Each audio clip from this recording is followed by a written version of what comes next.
বন্ধুরা সবাই কেমন আছো? আশা করছি সবাই খুব ভালো আছো। আমিও ভীষণ ভীষণ ভীষণ ভালো আছি।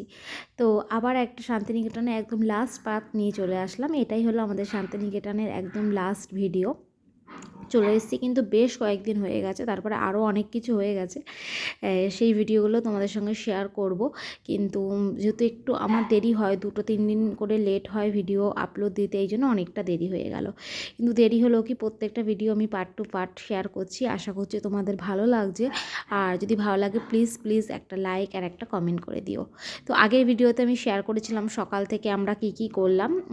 আমরা দেখিয়েছিলাম আমরা সরকার বাড়িতে এসেছি। তো সরকার রাজবাড়ি থেকে বেরিয়ে আমরা ওখান দিয়ে লোকেশনে দেখলাম যে এখানে আর একটা আছে কাছাকাছি সৃজনশীল গ্রাম বলে। তো যাই হোক, দেখো আমরা এখন ওর মধ্যেই ঢুকছি। তো ভাবলাম এইটাও আমরা এখন দেখে যাই, কারণ এটাও যদি আমরা দেখে যাই তো মোটামুটি বেশ কিছু স্পট দেখা হয়ে যাবে। যেহেতু আমরা একদিনের জন্য গেছি, তো সমস্ত স্পট তো আমরা দেখতে পারবো না। আর বিশ্বভারতী সেদিন বন্ধ ছিল। তো মেন যে স্পটগুলো ওগুলোই আমরা দেখব।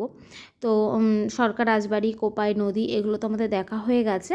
আর তারপরে আমরা দেখলাম যে কাছাকাছি সৃজনশীল গ্রামটা আছে, তো এটাই দেখি। তো এই দেখো আমরা একদম এর মধ্যেই ঢুকছি। আর খুব সুন্দর ছিল, সত্যি কথা বলতে চারিদিকে ডেকোরেশনটা, চারিদিকে সাজানোটা একটা অদ্ভুত সুন্দর ছিল, খুব ভালো লাগছিল এর ভেতরে ঢুকে। আর চারিদিকে খুব সুন্দর সুন্দর ফুল গাছ ছিল। আর এখানে দেখো শাপলা ফুটেছে বেগুনি কালারের, মানে অসম্ভব একটা সুন্দর দৃশ্য ছিল। চারিদিকটা খুব সুন্দর করে সাজানো। এতক্ষণে আমরা যে স্পটগুলো এসে তার মধ্যে এটা সবথেকে বেশি মানে খুব সুন্দর করে সাজানো। চারিদিকটা মানে সারাদিন ঘুরে ফিরে, জায়গাটা অনেকটা বড় জায়গা নিয়ে, তো ঘুরে ফিরে কিন্তু অনেকটা সময় এখানে কাটানো যাবে। আর অনেক ফটোও তোলা যাবে, কিন্তু আমি না খুব একটা বেশি ফটো তুলতে পছন্দ করি না, এই জন্য খুব একটা বেশি ফটো তোলা হয়নি। ভিডিওই করেছি। দেখো প্রত্যেকটা হাতের কাজ কত সুন্দর।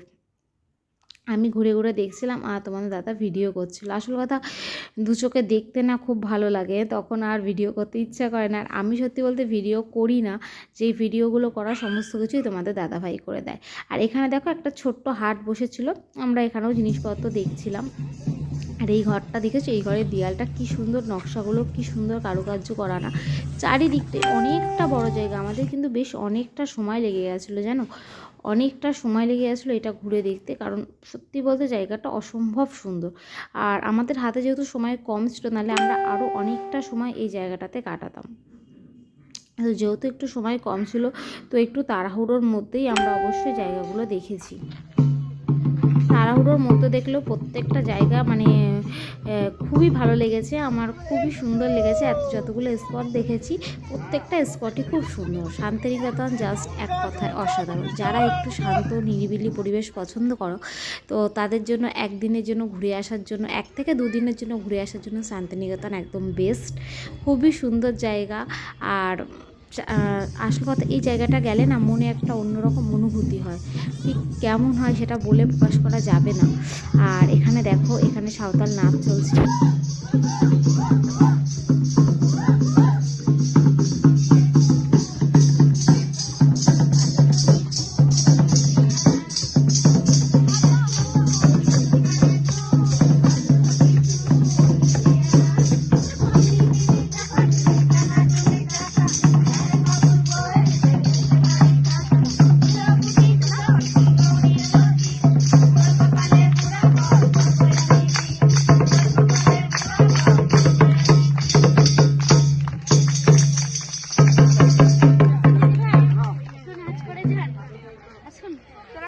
তো সবাই মিলে বেশ নাচ গান করছিলো, দেখতে খুব ভালো লাগছিল। সত্যি কথা, সাঁওতাল নাচগুলো দেখতে খুব ভালো লাগে। আর এই দিকটা দেখো, এদিকটাও আমরা দেখি যে এদিকেও অনেকটা জায়গা রয়েছে। আর এখানে না ছোট ছোট ফুল গাছ সবে লাগিয়েছে, তবে আর বেশ কিছুদিন পর আসলে এখানে অনেক গোলাপের চারা লাগিয়েছে, মানে পুরো গোলাপে ভরে যাবে। আর প্রত্যেকটা মূর্তিও কি সুন্দর, যে হাতের কাজ, খুব ভালো লাগছিল দেখতে।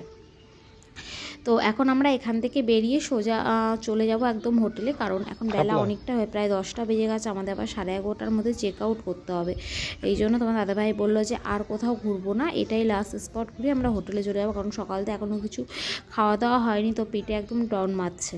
তো গিয়ে আগে আমাদের হোটেল থেকেই খাওয়া দাওয়াটা, সকালের ব্রেকফাস্টটা সারবো, সেরে তারপরে ইচ্ছা আছে চান করে, মানে চান ঠান করে ফ্রেশ ট্রেশ হয়ে ব্যাগ ট্যাগ গোছানো হবে। রাতে আমি যেহেতু একটু কিছু গুছিয়ে রেখেছি, কিন্তু আরও অনেক জিনিসপত্র জিনিসপত্র আছে, সকালে কিছু কেনাকাটি করেছি। অনেক বড় বেবি। তো মানে কোথাও আসলে একদিনের জন্য আসি বা দুদিনের জন্য আসি, কেনাকাটির তো কোনো শেষ নেই।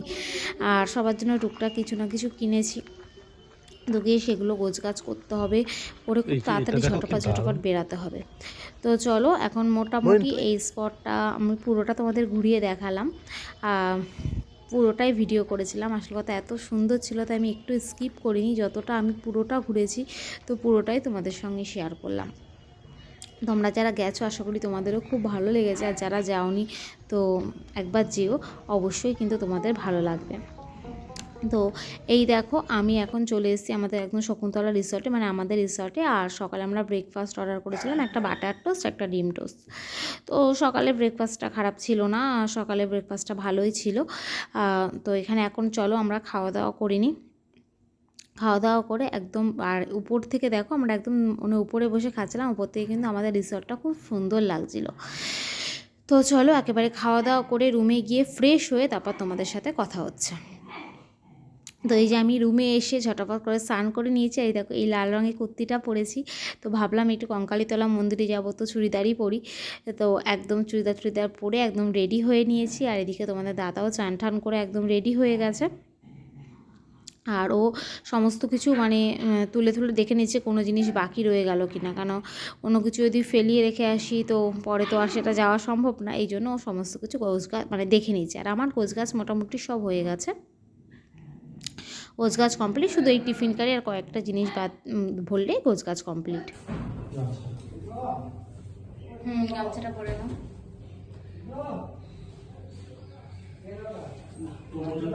তো এই হোটেলের জার্নি এই পর্যন্তই শেষ হলো। এখনও আমরা আরও দুটো স্পট দেখবো, কঙ্কালীতলা আর পৌষ মেলা। যেহেতু পৌষ মেলা আজকে থেকে শুরু, তো পৌষ মেলা না দেখে যাব না যত দেরি হোক। তো রিসর্ট আপাতত এই পর্যন্তই। এখন প্রায় 11:30 বাজে, চেক আউট করতে হবে। তো চলো একেবারে বেরিয়ে একেবারে কঙ্কালীতলা মন্দিরে গিয়ে তারপরে কথা হবে। আর মাঝে যদি সোনাঝুরি হাটে দাঁড়ায় তো অবশ্যই তোমার সাথে দেখা হবে।